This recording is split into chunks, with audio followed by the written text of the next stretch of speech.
Oh, pagbangon ko kaninang umaga guys, ito muna yung inuna ko. Nag-harvest tayo kasi ulan ng ulan. Good morning! Gagawin muna natin ito para naman masaya ang ating dudong tummy.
Go to Uncle Tommy. She says, he's in my spot. Baby. What? Do you want to be here? Come. Right here on my lap. You can come. Pagbangon ko kaninang umaga guys, ito muna yung inuna ko. Nag-harvest tayo kasi ulan ng ulan at ang dami ko na palang hindi na-harvest. So ang una kong harvest is talong. O diba, dalawa lang yung talong guys. Always naman yung ganyan.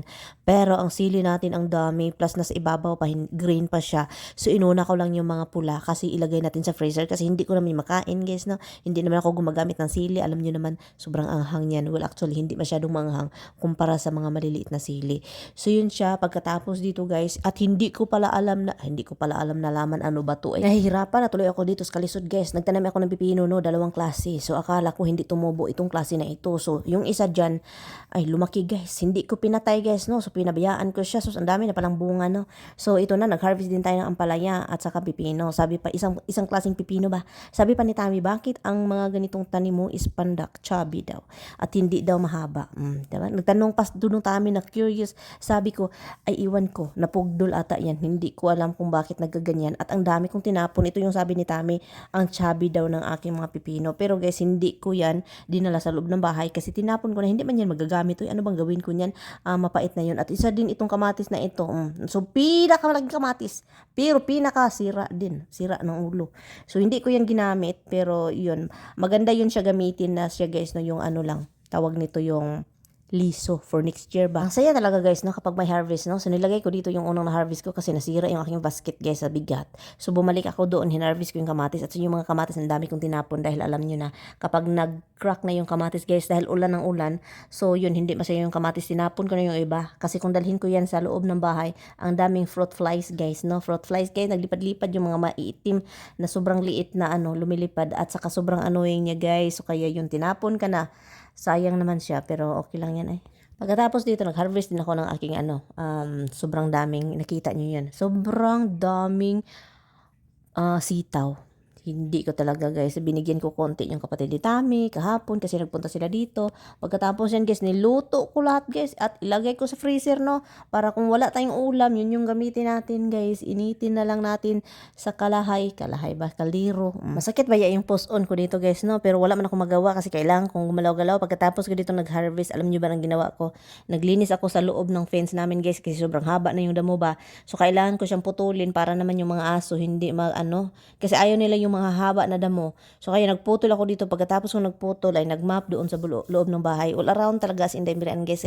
Kasi kung hindi ko yun gawin guys, yung aking property guys is ay sobrang pangit guys, sobrang dumi. So kaya yun, kailangan ko siyang galawin at saka yun si Mr. busy sa trabaho, pagod yan palagi. So of course tayo na dito lang sa bahay, kailangan natin gawin yung ating responsibilidad no, sa buhay. Kasi kung hindi tayo gagalaw guys ay na daghan, ang dami na nga ahas dito sa paligid guys. So hindi ko pa nalinis yung harap ng aming garden or yung mga flower area namin. Kasi natakot na ako guys. Ang daming ahas, pati dito guys, nag-harvest ako ng sitaw no. Takot na takot ako guys kasi palagi kong tinitignan kung meron bang ahas kasi may ahas daw na green sabi ni Tami at may ahas daw na yung parang rattlesnake ba, may pagka brown man ata yun siya. So doon talaga ako pinakatakot guys, pero yung itim guys nakakatakot man ka dahil snake siya, pero sabi pa ni Tami hindi daw yun poisonous ba, hindi daw yun nangangagat, naghanap daw yun ng pusa, daga. So hi guys, ito na yung ating harvest, kamatis, cherry tomato at saka sili, ilagay sa freezer guys. Nagpula na yung sili, ang daming bunga ng sili guys. At meron tayong ampalaya, pirituhin, gisahin natin ito with talong. Ito lang yung talong. Every harvest dalawa. At meron tayong tawag nito, cucumber. Marami-rami din itong ating cucumber guys. No, ang dami kong tinapo na pipino. Kasi hindi ko na harvest for few days and then alam nyo na kapag sila bilis. Ito na na nga lumaki na siya, so akin itong isalad mamaya. So ano pa tayong tomato? Isalad ko ito mamaya. At kunan lang siya ng liso. Okay na yan siya. Okay pa yan. Ang dami guys, ang dami. So ngayon ang gagawin ko nito is gisahin, adubuhin and then ilagay sa freezer. Yun yung aking gawin para meron tayong adubong kung ready to eat. Look, sarap ito guys, ang dami. Dami pa niyang bunga doon. Na, bukas meron naman tayong harvest. So, let's see. Bigyan ko yung kapitbahay namin ng ng kamatis at saka cucumber. Yun, ito mga cucumber bigyan natin. So, I'm not sure yung kapatid ni Tami. For sure, gusto din niya. So, ito lang yung ibigay ko sa kanila. Baka gusto nila ng sili. I'm not sure. Pero, mag-leave tayo ng konti for Tami. Kamatis.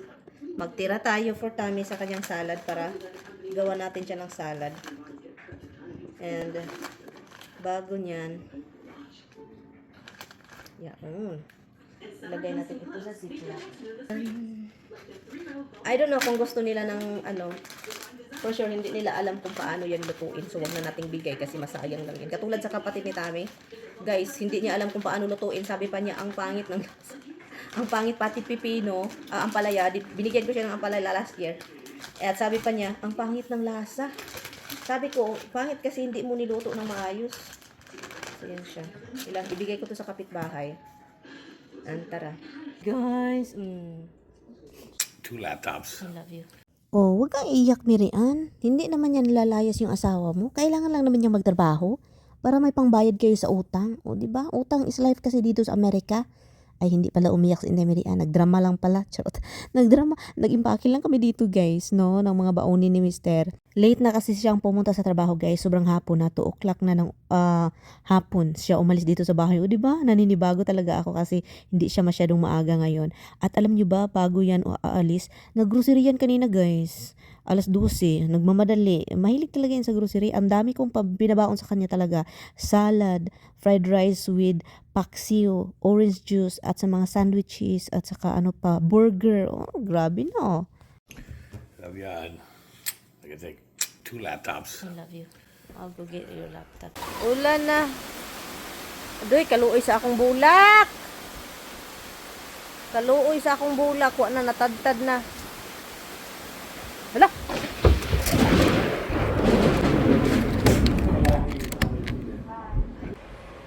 Nakatakbo ako guys, nakakagulat. Grabe yung kidlat. Adoy.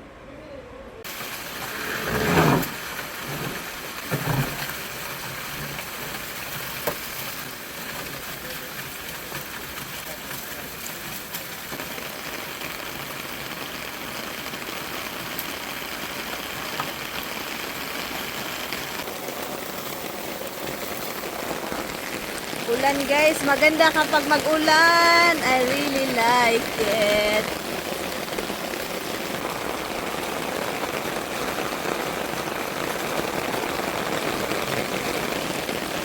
Magandang magpaulan.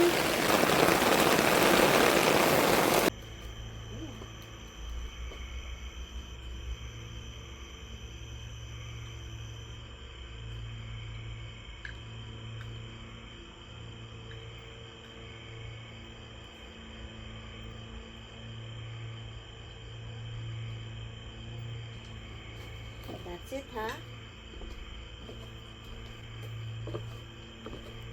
Happy na. Okay, good night. Yes, I'm giving you another second round of wheat food.